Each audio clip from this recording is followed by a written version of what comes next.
పెదాయ్ తుఫాను తీవ్రత ఎక్కువగానే ఉంటుందని కోస్తా తీరం వణికిపోతోంది. గంటకు 16 కిలోమీటర్ల వేగంతో దూసుకొస్తున్న పెదాయ్ మరింత వేగం పుంజుకుంది. ఇవాళ మధ్యాహ్నం తర్వాత సాయంత్రం లోపు తుని యానా మధ్య తీరం దాటుతుందని అంచనా వేస్తున్నారు. సముద్రంలో అలల ఉధృతి బాగా పెరిగింది. ప్రస్తుతం గంటకు 70 నుంచి 80 కిలోమీటర్ల వేగంతో పెనుగాలులు వీస్తున్నాయి. తుఫాను తీరం దాటే సమయంలో గంటకు 100 నుంచి 110 కిలోమీటర్ల వేగంతో భారీ ఈదురుగాలులు వీస్తున్నాయని చెబుతున్నారు. కోస్తా తీరం వెంబడి వర్షాలు పడుతున్నాయి. ఉభయ గోదావరి, కృష్ణా జిల్లాల్లో భారీ వర్షాలతో విద్యుత్ సరఫరాలకు అంతరాయం కలిగింది.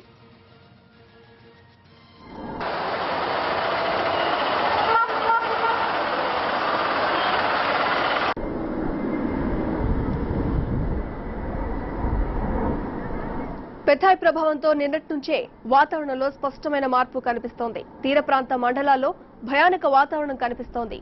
కళింగపట్నం నుంచి పేరుపాలెం వరకు అన్ని బీచ్ల్లో సముద్రం ముందుకు చొచ్చుకొచ్చింది.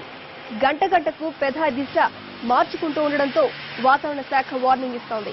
దీంతో పెథాయ్ ఎవరిని ముంచేస్తోందో తెలియని ఆందోళన నెలకొంది. ఉభయ గోదావరి, ఉత్తరాంధ్ర జిల్లాల్లో భారీ వర్షపాతం నమోదవుతోందని చెబుతున్నారు.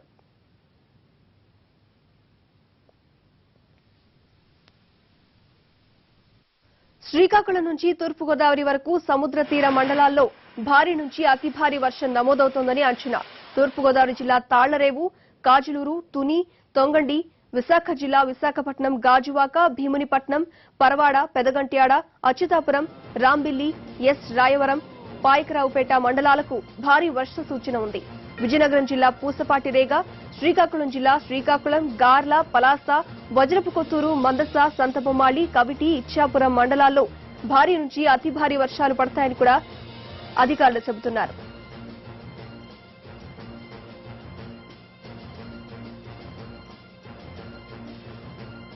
పెథాయ్ ప్రభావంతో సముద్ర తీర ప్రాంతాల్లో స్కూళ్లకు సెలవులు ప్రకటించారు. తూర్పు గోదావరి జిల్లాలో 20, పశ్చిమ గోదావరి జిల్లాలో 14 మండలాల్లో స్కూళ్లకు హాలిడే ప్రకటించారు.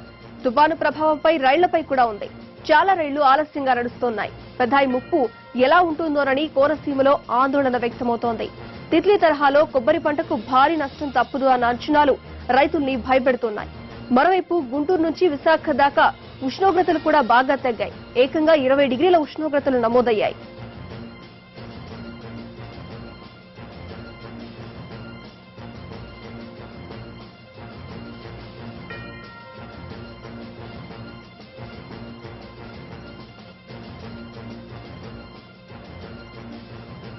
పెథాయ్ తుఫాను కోస్తాను వణికిస్తోంది. అన్నదాతలు అల్లాడుతున్నారు. పండించిన ధాన్యం ఇంకా పొలాల్లోనే ఉండడంతో రైతులు అల్లాడుతున్నారు. సర్కారు లక్ష్యంగా పెట్టుకున్న ధాన్యం కొనుగోళ్లలో 4వ వంతు మాత్రమే పూర్తయ్యాయి. ఇప్పటికే 10,000 ఎకరాల్లో వరి పంట నీట మునిగింది.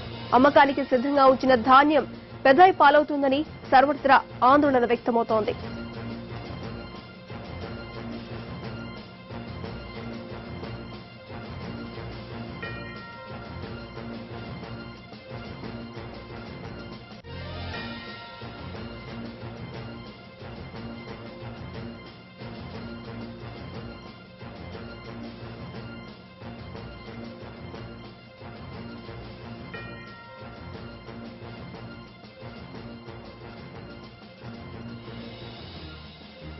పెథాయ్ తుఫాను ప్రభావం తెలంగాణపై కూడా ఉంది. వర్షాలు లేనప్పటికీ చలి తీవ్రత బాగా పెరిగింది. సాధారణం కంటే 2-3 డిగ్రీలు ఉష్ణోగ్రతలు తక్కువ చూపిస్తున్నాయి. ఇప్పటికే ఖమ్మం, భద్రాచలంలో వర్షాలు పడ్డాయి. తుఫాను కారణంగా ఇవాళ రేపు కూడా వర్షాలుంటాయని వాతావరణ శాఖ ప్రకటించింది. దీంతో భద్రతా వ్యవస్థలో రామయ్య తప్పిపోవడంతో తెప్పోత్సవం కూడా రద్దయ్యే అవకాశం కనిపిస్తోంది. మరో 2-3 రోజులు ఇదే వాతావరణం ఉండే అవకాశం కనిపిస్తోంది.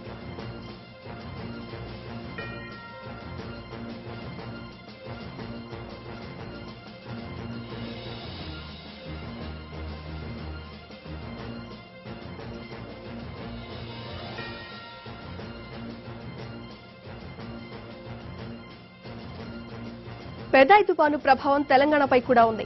వర్షాలు లేనప్పటికీ చలి తీవ్రత బాగా పెరిగింది. సాధారణం కంటే 2-3 డిగ్రీలు ఉష్ణోగ్రతలు తక్కువ చూపిస్తున్నాయి. ఇప్పటికే ఖమ్మం, భద్రాచలంలో వర్షాలు పడ్డాయి. తుఫాను కారణంగా ఇవాళ రేపు కూడా వర్షాలుంటాయని వాతావరణ శాఖ ప్రకటించింది. దీంతో భద్రాచలంలో రామయ్య తెప్పోత్సవం కూడా రద్దయ్యే అవకాశం ఉంది. మరో 2-3 రోజులు ఇదే వాతావరణం ఉంటుందనే అంచనాలు ఉన్నాయి.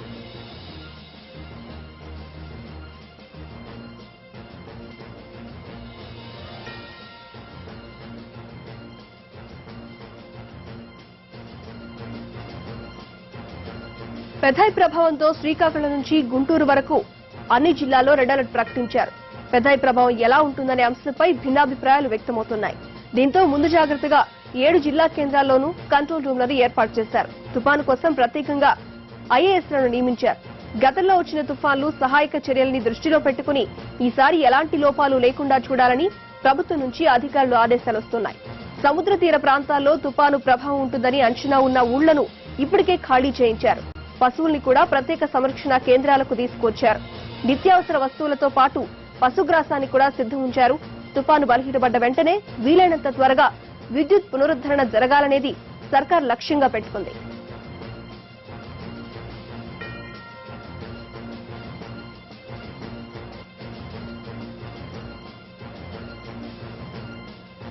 సాధారణంగా ఈ నెలలో తుఫాన్లు ఎక్కువగా వస్తుంటాయి. 126 ఏళ్లలో తుఫాను డిసెంబర్లో రావడం ఇది 4వసారి మాత్రమే. అక్టోబర్ కు తుఫాన్ల నెలగా పేరు ఉంది. అయితే ఆ నెలలో ఏకంగా 30 తుఫాన్లు తీరం దాటాయి. 1965, 1985, 2003 డిసెంబర్లో వచ్చిన తుఫాన్లు తీరం దాటాయి. ఈసారి పెథాయ్ కూడా డిసెంబర్లోనే వచ్చింది.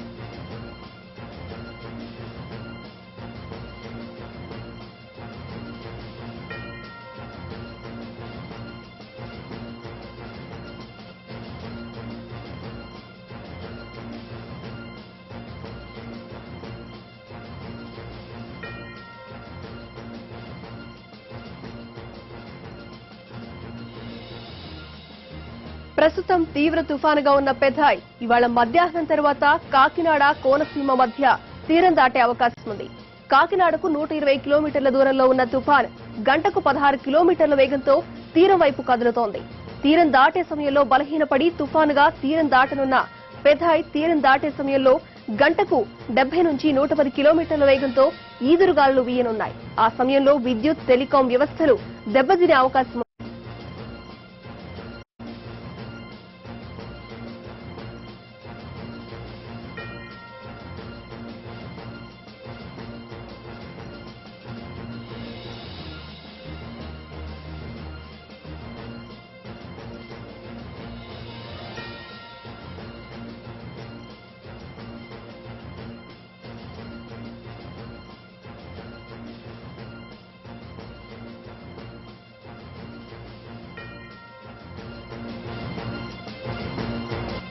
పెథాయ్ తుఫాను ప్రభావం తూర్పుగోదావరి జిల్లా సముద్ర తీరంలో బాగా కనిపిస్తోంది. భారీ ఈదురుగాలులు, ఉవ్వెత్తున ఎగిసిపడుతున్న అలలు భయపెడుతున్నాయి.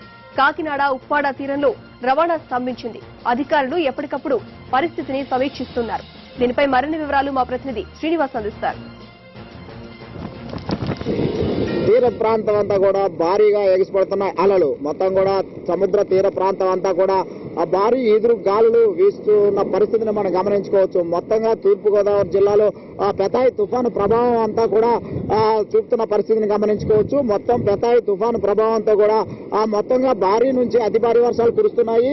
ఈ భారీ వర్షాలతో మొత్తం కూడా ఆ కోనసీమ ప్రాంతంలో సముద్రపు నీరు చొచ్చుకొని వచ్చి కూడా మొత్తం లోతట్టు ప్రాంతాలన్నీ జలమయమైన పరిస్థితిని మనం గమనించుకోవచ్చు. మొత్తంగా చూసుకుంటే ఆ తూర్పు తీర ప్రాంతాల్లో ఉన్న సముద్రం అంతా కూడా అల్లకల్లోలంగా మారడంతో ఆ సముద్ర తీర ప్రాంత ప్రజలందరూ కూడా బిక్కుబిక్కుమంటూ గడుపుతున్న పరిస్థితిని మనం గమనించుకోవచ్చు. మొత్తంగా చూసుకుంటే ఆ కాకినాడ, ఉప్పాడ తీర ప్రాంతాల్లో ఉన్న ఆ రవాణా సౌకర్యం అంతా పూర్తిగా స్తంభించిపోయిందని చెప్పుకోవచ్చు.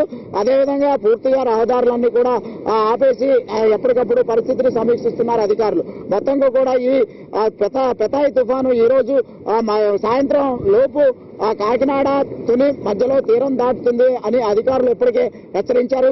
ఆ టైంలో మొత్తం కూడా ఇప్పుడే ఈ విధంగా పరిస్థితి ఉంటే ఆ తూర్పు తీరంలో తీరం దాటే సమయంలో ఇంకా ఎలా ఉంటుందో అని పరిస్థితి అధికారులు సమీక్షిస్తున్న పరిస్థితిని గమనించుకోవచ్చు. మొత్తం కూడా ఎటువంటి ప్రభావం లేకుండా అధికారులందరూ కూడా ఇక్కడ పరిస్థితిని అంచనా వేస్తూ ఎప్పటికప్పుడు సమాచారాన్ని అందరికీ కూడా అందజేస్తున్నారు. మొత్తం కూడా విద్యుత్ పునరుద్ధరణకి మొత్తం కూడా అధికారులు ఇప్పటికే జనరేటర్లు ఏర్పాటు చేశారు. అదేవిధంగా మొత్తం కూడా జనరేటర్లు ఏర్పాటు చేసి విద్యుత్ ఆటంకానికి లేకుండా చేస్తున్నారు. మొత్తంగా చూసుకుంటే చెట్లు విరిగిపడుతున్నాయి. అదేవిధంగా తీరం దాటే సమయంలో మొత్తం కూడా 90 నుంచి 100 కిలోమీటర్ల వేగంతో ఈదురుగాలులు వేస్తాయి. కాబట్టి ప్రజలందరూ కూడా అప్రమత్తంగా ఉండాలని అధికారులు అంచనా వేస్తున్నారు. మొత్తానికి ప్రజలకి ఎవరికి ఆటంకం కలగకుండా నిత్యావసర వస్తువులను అదేవిధంగా ఏదైతే కమ్యూనికేషన్ వ్యవస్థ ఉందో ఆ కమ్యూనికేషన్ వ్యవస్థని ఎప్పటికప్పుడు మెరుగుపరుస్తూ సెల్ టవర్ పరిస్థితిని కూడా అధికారులు సమీక్షిస్తున్నారు. మొత్తం కూడా రాష్ట్ర హోమ్ మినిస్టర్ అదేవిధంగా జిల్లా కలెక్టర్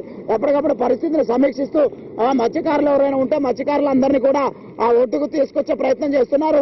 అదేవిధంగా ఏదైతే కాకినాడకు సంబంధించి ఓపైలాండ్ ఉందో ఓపైలాండ్ కు సంబంధించి మొత్తం కూడా 100 కుటుంబాలను కూడా పగడాలపేట పునరావాస కేంద్రానికి తరలించి పునరావాస కేంద్రాల్లో కూడా అన్ని ఏర్పాట్లు పూర్తి చేశారు. అదేవిధంగా ఇంకా మొత్తం కూడా 20కి పైగా మొత్తం తీర ప్రాంతంలో ఉన్న గ్రామ ప్రజలను పునరావాస కేంద్రాలకు తరలించి వాడికి ఎటువంటి అసౌకర్యం కలగకుండా ఏర్పాట్లను పూర్తి చేసిన పరిస్థితిని గమనించుకోవచ్చు. మొత్తంగా చూసుకుంటే తీరం దాటే సమయంలో ఆ సముద్రం ఎలా ఉండబోతుంది, అలల తాకిడి ఎలా ఉండబోతుందని ఇప్పటికే గ్రామ ప్రజలు తీర ప్రాంత గ్రామ ప్రజలందరూ కూడా ఆ కంటి మీద కునుకు లేకుండా చూస్తున్న భయాందోళనలో ఉన్న పరిస్థితిని మనం గమనించుకోవచ్చు. ఒకవేళ తుఫాను తర్వాత వచ్చే నష్టాన్ని కూడా వెంటనే అంచనా వేయడానికి జిల్లా యంత్రాంగం మొత్తం కూడా అప్రమత్తమైందని చెప్పుకోవచ్చు. ఇది పెతాయ్ తుఫాను ప్రభావంతో ఉన్న తాజా పరిస్థితి.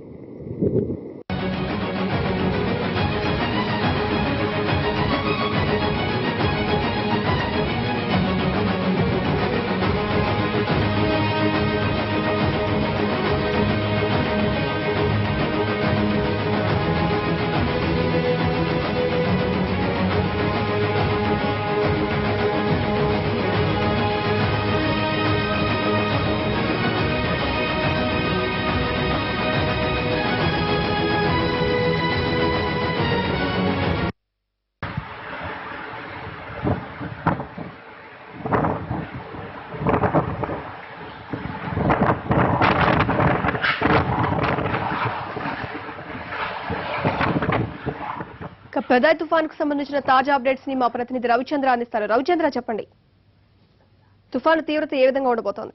హలో రవిచంద్ర, చెప్పండి, తుఫాన్ తీవ్రత ఏ విధంగా ఉండబోతోంది? మౌనిక, తీవ్ర తుఫాను పెతాయి కాకినాడ తీరం వైపు వేగంగా దూసుకొస్తుంది. ఈ మధ్యాహ్నం తర్వాత అది కాకినాడ నుంచి 25 కిలోమీటర్లు, దాదాపుగా కాకినాడ తీర ప్రాంతానికి 25 కిలోమీటర్లు అటు ఇటుగా ఎక్కడైనా తీరం దాటవచ్చని వాతావరణ శాఖ అంచనా వేస్తుంది. అటు కోనసీమ కానీ లేకపోతే ఇటు కుడివైపు కానీ తీరాన్ని దాటే అవకాశం ఉండడంతో పూర్తి స్థాయిలో అప్రమత్తతను ప్రకటించింది. ఇక లోతట్టు ప్రాంతాల్లో పూర్తి స్థాయిలో అప్రమత్తంగా ఉండాల్సిన అవసరం ఉంటుంది. తుఫాను తీరాన్ని దాటే సమయంలో పెనుగాలులు వీచే అవకాశం ఉంది. దాదాపు 75 నుంచి 110 కిలోమీటర్ల వేగంతో గాలులు వీస్తాయి. ఇప్పటికే గాలుల ప్రభావం ఉత్తరాంధ్ర జిల్లాల మీద స్పష్టంగా కనబడుతోంది. ఇక తీరాన్ని సమీపించే కొద్దీ తీవ్ర తుఫాను బలహీనపడి తుఫానుగా మారుతుంది. తుఫానుగా మారే తీరం దాటుతుంది కాబట్టి గాలుల తీవ్రత ఎక్కువగా ఉంటుంది. టెలికాం వ్యవస్థతో పాటు విద్యుత్ వ్యవస్థ కూడా చిన్నభిన్నమయ్యే ప్రమాదం ఉన్నందున పూర్తి స్థాయిలో అప్రమత్తంగా ఉండమని అధికారులకు ఇప్పటికే ప్రభుత్వం ఆదేశించింది. ఈ మేరకు సహాయ బృందాలన్నీ కూడా రంగంలో దిగి గతంలో తిత్లీ తుఫాన్లో జరిగిన ఇబ్బందులు తలెత్తకుండా ఈసారి పూర్తి ఏర్పాట్లు చేసింది. మరోవైపు ఇటు విశాఖ నుంచి వెళ్లాల్సిన పలు రైళ్లను ఇప్పటికే తూర్పు కోస్తా రైల్వే రద్దు చేయగా ఆర్టీసీ కూడా తమ సర్వీసులను నిలిపివేసింది. దీంతో విశాఖ నుంచి విజయవాడ మధ్యలో బస్సు సర్వీసులకు కూడా విఘాతం కలుగుతోంది. మరోవైపు విమానాల రాకపోకలకు తీవ్ర అంతరాయం ఏర్పడుతుంది. గాలి తీవ్రత ఎక్కువగా ఉన్నందున ల్యాండింగ్ కు అవకాశం లేకపోవడంతో పలు విమానాలను ఇప్పటికే దారి మళ్లించారు. మొత్తంగా ఉత్తరాంధ్ర ఉభయ గోదావరి జిల్లాలపైన ఈ తుఫాను తీవ్రత చాలా ఎక్కువగా ఉండే అవకాశం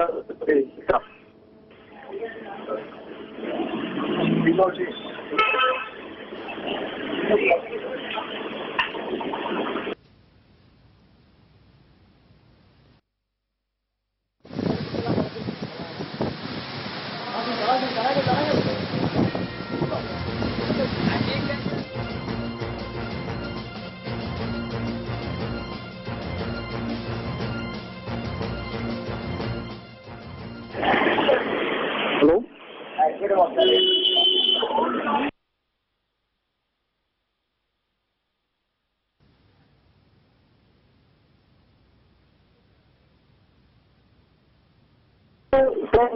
పైన గాలులు వీస్తూ ఉన్నాయి. ఎదురుగాలుల తీవ్రత చాలా ఎక్కువగా ఉంది. కొద్దిసేపటి క్రితం ఉత్తరాంధ్ర జిల్లాల్లో భారీ వర్షం మొదలైంది. ఇక తుఫాను తీరాన్ని సమీపించే కొద్దీ వర్షం ఉధృతి మరింత పెరుగుతుంది. అనేక చోట్ల భారీ నుంచి కొన్ని ప్రాంతాల్లో అతి భారీ వర్షాలు కూడా నమోదవుతాయని వాతావరణ శాఖ ఇప్పటికే హెచ్చరికలు జారీ చేసింది. ప్రధానంగా పుదుచ్చేరి జిల్లా అయిన యానాంతో పాటు అటు ఉభయ గోదావరి జిల్లాలకు ఎక్కువ భారీ వర్షాలు కొన్ని చోట్ల అయితే ముంచెత్తే ప్రమాదం కూడా ఉంది. ఇప్పటికే పూర్తి స్థాయిలో అలజడిగా ఉంది. దాదాపుగా వారు మెసేజ్ Right. చాలా